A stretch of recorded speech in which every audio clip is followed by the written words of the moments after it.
What stopped you from committing suicide? Baseball. Unless you're being physically tortured every day, then the alternative is most certainly worse. And feeling like you don't want to get out of bed doesn't count as physical torture in this case. To be honest, I don't know. I don't have much to live for. The only thing that is stopping me currently is I don't have the courage to go through with it. Every day I want to die. Every day I no longer want to be here. The simple fact that the universe is out to punish me. I wasn't stopped. I jumped, and unlike the myth says, I did not regret jumping. Instead, the only feeling I had was relief, release, freedom. All tension left my body. I no longer had to worry about suffering. Oh, sure, I knew when I hit it would hurt, but that wouldn't last long. I'd finally be free. Until I woke up in the hospital. That was when I knew that the universe was evil. It didn't want anything for me, or for any other human on this planet, anything but constant suffering. It won't let me die. I've been living the past 30 years, forced to be medicated against my will. Bound to beds and chairs. Watched constantly. And I still feel nothing but the hatred for life that I've always felt. My treatment now isn't worse. It's more of the same. Life is shit, and I can't end mine. I had no time for it. Don't have the guts. Pretty stupid, but I had to go to school. My dog would most likely be left in a shelter. I can't stand the thought of losing him or seeing him go unhappy. It was the sole anchor for me to this earth. I wanted to be a mother. I'm getting older and not sure I can do that, underemployed, no partner, lack of support system, etc. So gotta resolve the feeling of wasting my life if I can't responsibly do that. Still, I'm in therapy, providing for myself and enjoying things. Even if I don't, I'm on the right track. All because of a dream I had. It was a simple nice dream. Me having a simple life, one I'd like to have. A decent house, decent income, and visit my family every now and then. That's one of the only 3 things that's stopping me, because I want that dream to be a reality so much and I'm working hard for it. Though posting on Reddit may not seem productive, I just go here every now and then to kill time. And hashtag X200B. The other 2 are more complicated. My niece's dad told her he didn't want to be her dad anymore and was leaving. I raised her starting when I was 14, and I'll be damned if my baby has to feel hurt like that without me. A thought. Surely life can't be this miserable all of the time, right? There has to be something better than this. I'm so glad I'm still here. So when I was 15 and a sophomore in high school, I decided I was going to kill myself on my sweet 16 as my special fuck you to everyone. A few months went by after that. I was still very much set on the idea, and I joined theater for the first time in my life. I didn't think anything would come of this experience, but I did find out I love acting and that I'm honestly very good at it. So a few weeks go by in the class, and auditions for The Little Mermaid are tomorrow. I decided that I wanted to audition for Ursula. I didn't really believe in myself, but I did at least make a goal to try my best. The next day starts and auditions are about to begin. I'm one of the last to audition, and keep in mind, no one, teachers included, expected me to do what I did. Can I blame them though? I was the shy, quiet goth kid that stayed in the shadows. I also had no experience, and most in the class had at least a year plus. Anyways, I get on stage and the scene begins.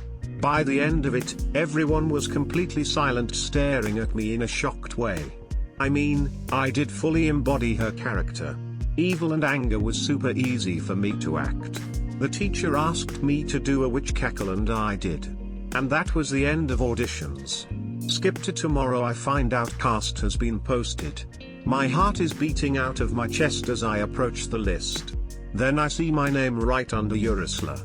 In that moment, I decided I would wait to kill myself till after the play. That way I could put on such an unforgettable performance that my death would hopefully fucking change something for others. Anyways, months go by and I finish the last run through of The Little Mermaid. That class, the people I bonded with, the teacher that saved me from the darkness. I owe my life to them. After we completely finished the play, I had a new passion, a reason to live. The fact I was able to move so many people brought a warmth to myself that I believed was dead forever. So honestly, theater class, that's what stopped me. Sorry for the long ass story, thanks for reading, clapping hands, victory hand. Sunsets, sunrises, the moon, also music and television are worth living for. Myself so far.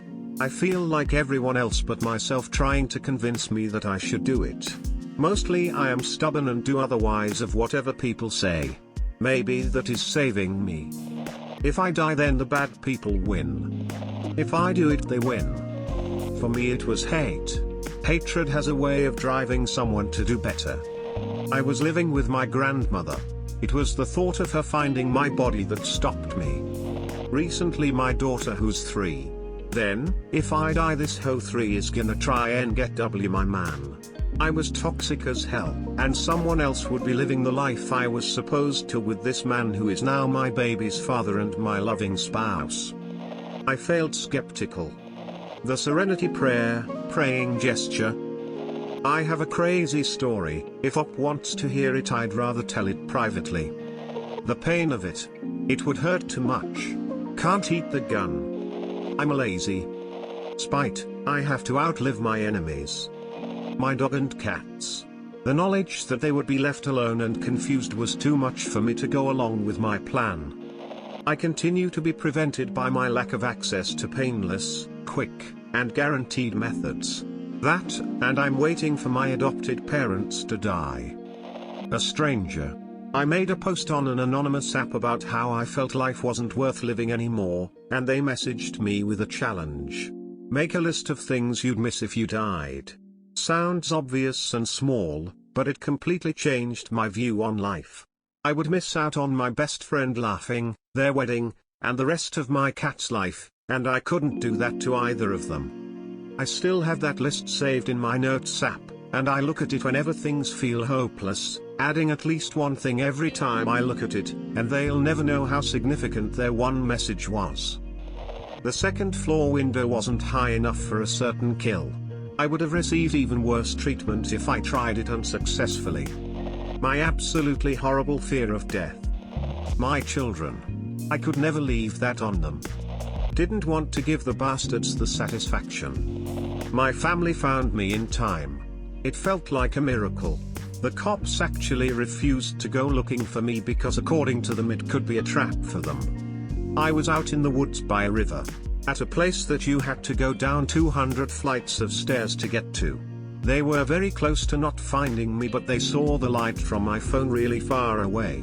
And it turned out I only had 1% left on my phone. Every time I think back to that night, it feels like it was a miracle. Especially because the only reason they even knew the approximate location was because my Snapchat glitched that night and showed me on the map. Even though the settings were not set to be available for people to see my location. Yet they did. It still took them a while to find me. So I am thankful to be alive every day I wake up. Breaking my parents' hearts. My dog and my cat. I can't leave them. My friends and boyfriend figured out what was going on, and I didn't want them to think I hadn't given them a chance to try to save me. Just couldn't bring myself to do however much I wanted to. Fucked up. A random yet perfectly timed call from a friend. My goats. I went to go see Trapped Under Ice. I was calling people to see if anyone wanted to go. No one wanted to go, or was able to make it. I called one more person and he said he forgot that the show was happening. I told him it would be great if he could swing by, and he was at the venue right as I walked up and just gave me a massive hug.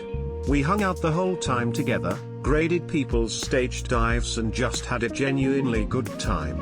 I told him about 4 to 5 months later that him showing up really meant a lot to me, and I mentioned about how I had been struggling at that point.